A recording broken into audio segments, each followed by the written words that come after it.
Hi everyone, my name is Jeff. I'm here on the lovely campus of King's College. Now King's is a congregation of the Holy Cross School, and we have priests of the Holy Cross on campus here, and today we had the pleasure of sitting down with one and talking to him firsthand and getting some stories from him.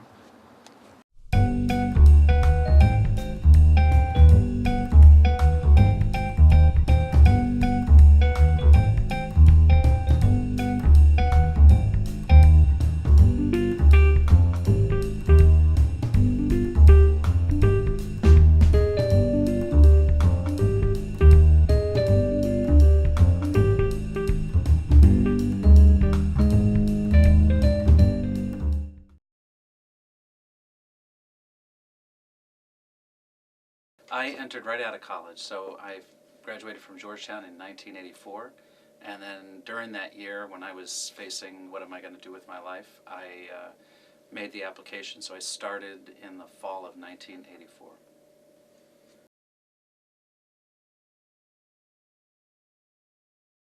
I came to King's in August of 2007, so just this is my 7th year.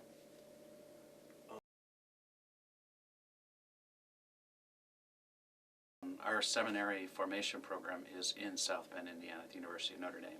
So I started there in 1984, and I was there for 1 year, and then we have what's called a novitiate, which is kind of like an intense year of prayer, and that was in Waterford, New York, pretty godforsaken place.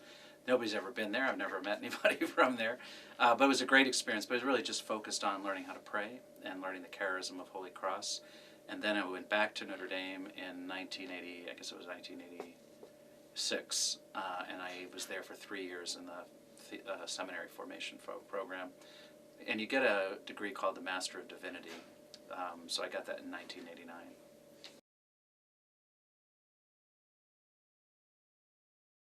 Typically, your college professor has a PhD, right, a doctorate of some kind.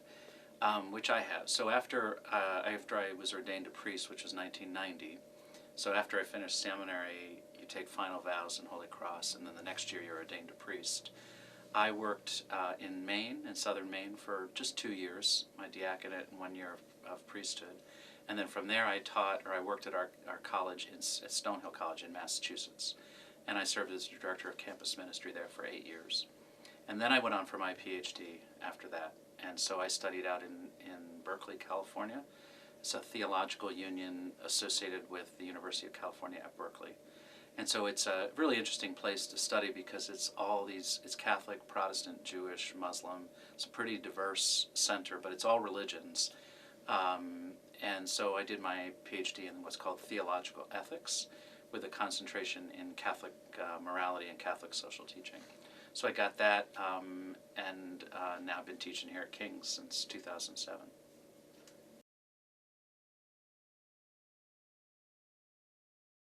Well, both my parents are educators. So my dad was a teacher of Latin and French at the high school level, and my mom was an elementary school educator her whole life too. So education is in the blood. And I think for me, it grew out of my time at Stonehill, where I was serving as the priest on campus, someone responsible for the faith development of students. And I think the more I was in that, I started thinking about wanting to have a more thoughtful understanding of faith, and specifically ethics, right? Ethics being the study of human action, what is good, what is bad, and realizing how complex in the world that we live in today it is to talk about morality and to know what's right.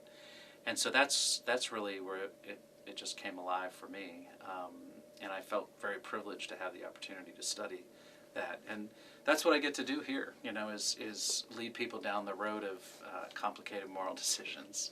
So I love it. Great.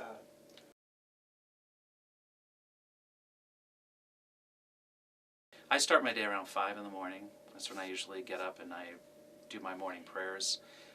And then I prepare my lectures, what I'm going to be teaching that day.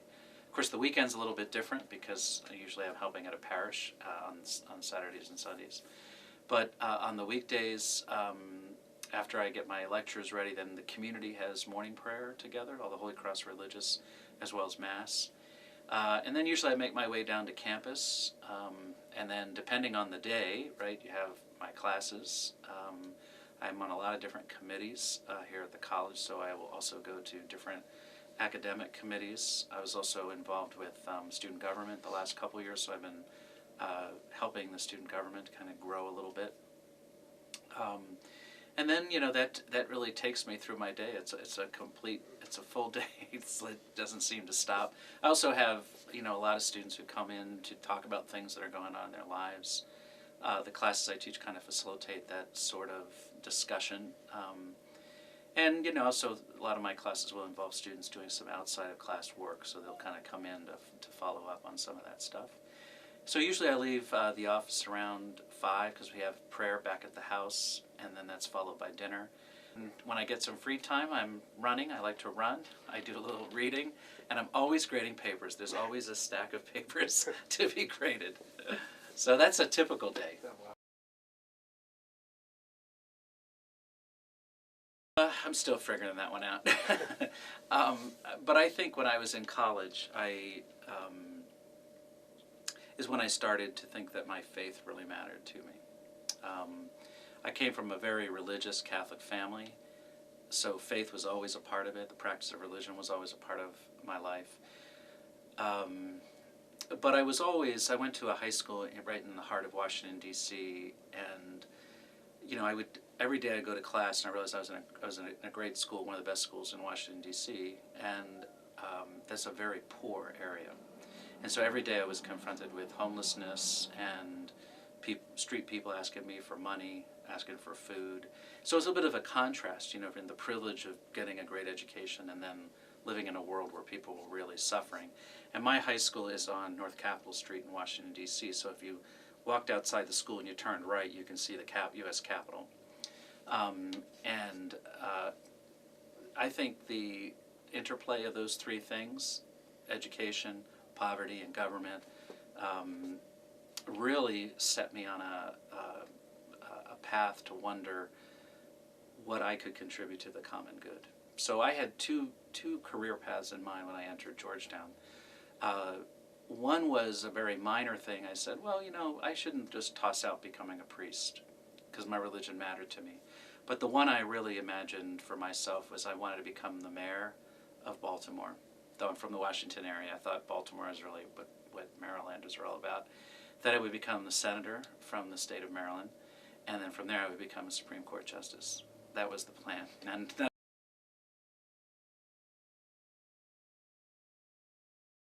mostly here in the United States. You know, as I mentioned, my first assignment was in Saco, Maine, southern Maine, for just 2 years in a parish, and then I was at Stonehill College for 8 years in Massachusetts. And when I left there, I went out to California. But before I went to California, I spent a couple of months in a Trappist monastery in western Massachusetts. In the Trappist monastery, they take in addition to the vows of poverty, chastity, and obedience, they take a vow of silence.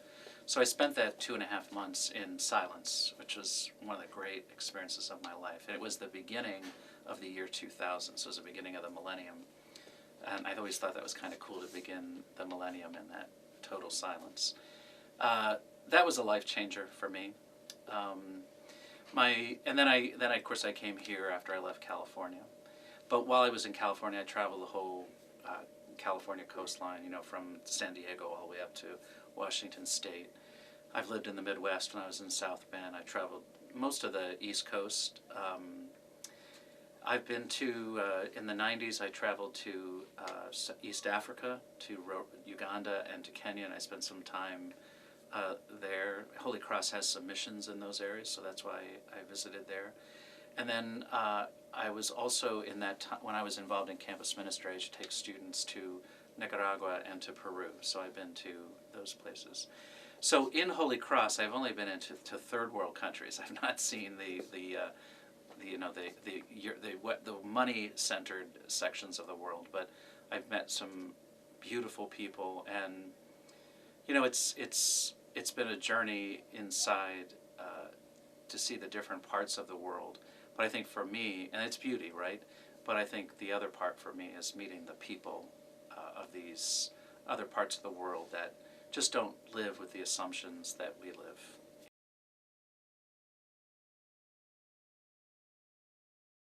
That's in God's hands, but in my provincial's hands. But I did just get awarded tenure and promotion here at King's just this year. So that means that I'm expected to stay here for a little while, which I'm happy to do. I love what I get to do here.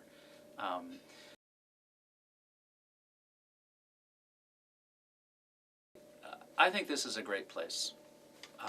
I think a lot of students underestimate their abilities. They underestimate what they can do with their lives. And I'm not sure why that is, but I have yet to meet a student who I don't see that potential to kind of like expand their horizons and change the world. And so I just came from teaching a class, an upper division theology class. We're talking about public forgiveness. How do we think about, rather than just responding to things that happen with the criminal justice system, why don't we think about healing relationships and restoring relationships? I think it's exciting to see, when I watch those students come to life in that discussion and realize that they have something to give, something to input, some way to change the world, that gets me very excited. And I find King's students, they're ready for that, and so they begin not sure what they want to do, but I think a lot of kids find themselves here, and that's what makes King's great. Thank you very much.